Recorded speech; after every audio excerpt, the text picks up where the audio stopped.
Gobyerno ang kumakatawan sa mamamayang Pilipino at Pilipinas. Pero bakit sila ang dahilan?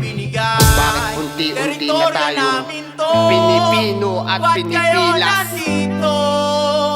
Ito'y tahanan namin, di bibigay. Kamusta Pilipinas? Ano na ba ang balita sa mga kapwa Pilipino na tuloy sa pangingisda? Sa karagatang nasasakupan ng mahal kong bayan, bakit may mga nagsisingkit ang mata na dayuang pinipilit? Kinukuha ang ganda ng ating yaman, para saan kung hahayaan mo na masasakop lang? Mga bayaning nagbuwis ng buhay para ipaglaban ating bayang sinilangan at ang ating kalayaan. At wag naman sana tayong magbulag-bulagan, dapat tayong lahat ay gumising sa katotohanan. Dahil kung patuloy lang tayo ang mahihirapan sa yaman ng pamanatayuhan makikinabang. Ito ang panata ng isang taong makabayan, at para sa perlas ng dagat sa daong silangan, lugar na lupang hinirang. Halika sama-sama tayo, sabay-sabay nating sabihing atin ito. Dahil teritoryo namin to, ba't kayo nandito?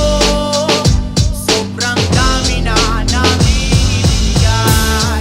Teritoryo namin to, ba't kayo nandito? Ito'y tahanan namin, di bibigay.